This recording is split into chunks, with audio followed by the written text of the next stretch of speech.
Theory time, theory time. Cast your votes right now because in 1 week we will find out who Tobi actually is. But this chapter gave a hell of a fucking clue. A lot of clues actually. But this episode was great, man. The animation was awesome, top notch. I wish every episode was like this. I mean, even the rocks that are floating in the background and foreground, like every single rock was different. They were always moving. Just the animation with Naruto and B and the Ghetto Mazo, everything was just top notch, man. They really show it out for this episode, and they need to because something big is really about to come. But we figure out what's going on with Tobi's ninjutsu. You know, Kakashi, everyone thought it was 2 jutsu, but it's actually 1.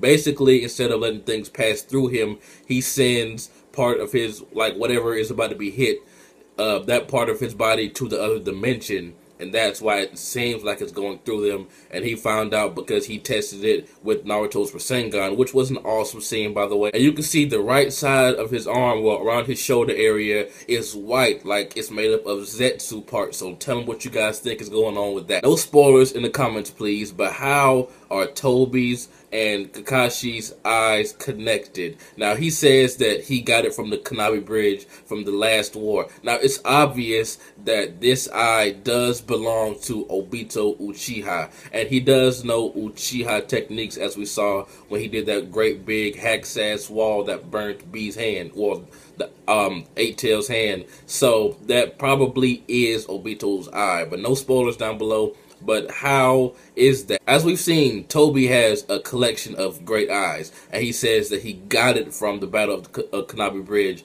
and that's the battle where Obito did die. So is he just a scavenger, and how does he know Uchiha techniques? And it's highly possible that Tobi did stumble across Obito and took his eye, because, I mean, he has a million Sharingan, like, back wherever the fuck his hideout is, and this is really messing with Kakashi's head, and you can really tell this around the end. And what he says to Kakashi is just mind-blowing. It's really fucking with Kakashi's head. He says, I want to live in a world without regrets. I want to live in a world where heroes don't have to make promises on graves. And it showed a quick scene of Kakashi looking at either Obito's, maybe Ren, at their grave. But overall, this episode was just great. Seeing Guy pull out his nunchucks, and everybody was going in. B, Naruto, Kakashi, and Tobi is just really OP with that jutsu, man. I mean, everything they threw at him passed through him, except for, you know, the test that Kakashi,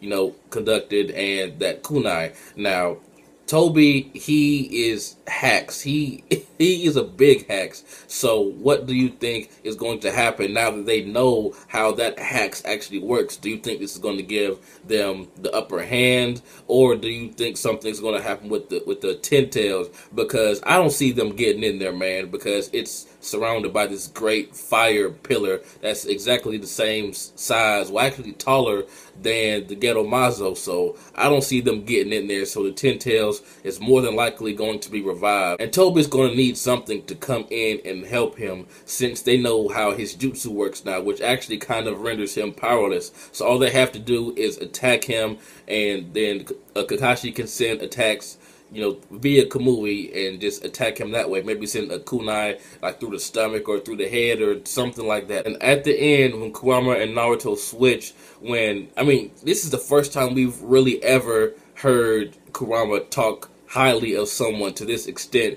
He says that Naruto can even befriend me and all this other stuff, and he turned into Biju mode yet again. And Kurama has Naruto's back now, no matter what. And we have seen Biju mode, but we've never seen Biju mode when he was actually on foot and actually fighting. So next episode, you can ever look in the preview, Biju mode is going in. I won't spoil anything. You know, actually the preview kind of spoils a few things, but Biju mode is about to go in on Tobi. But it's safe to say that Tobi does have Obito's eye, but that's not saying much since he has like over 100 Sharingan back at his place. So this does not necessarily mean that he is Obito.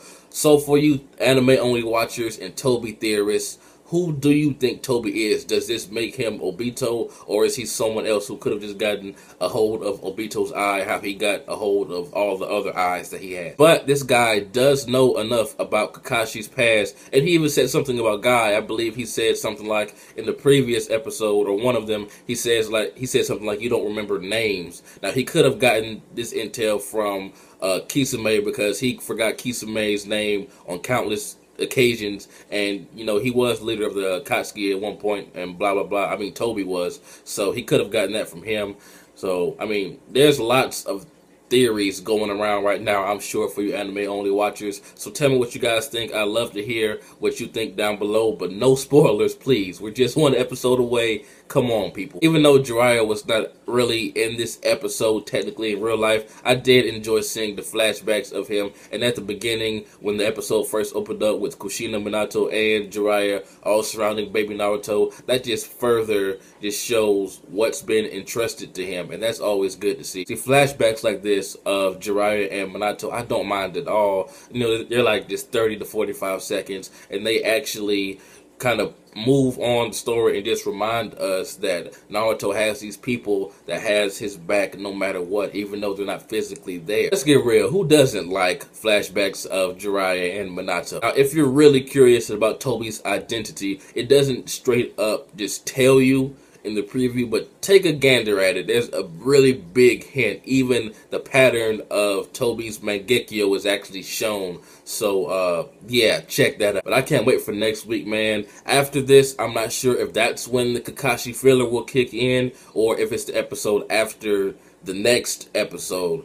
Because, I mean, Kakashi has every right to have flashbacks after what's about to happen to him and after what he figures out. Like I said, no spoilers down in the comments. I don't want to have to disable them, but I will. How did Tobi get a hold of Obito's eye? Now, he's supposedly dead, so, I mean, it wouldn't be hard to, you know, move some rocks and actually take it. But how did he find him? Does he have something equivalent to the Dragon Ball radar that, like, hunts down Sharingan? And let me say that I am so glad that when Kurama switched with Naruto, his mouth actually moved this time, instead of him having like speakerphone capabilities out of his ears or something like we saw in the last episode. But anyway, tell me what you guys thought about this episode. This has been JB the Chia. Like, comment, subscribe. Get the theorizing, because you have 1 week left, and I'm out.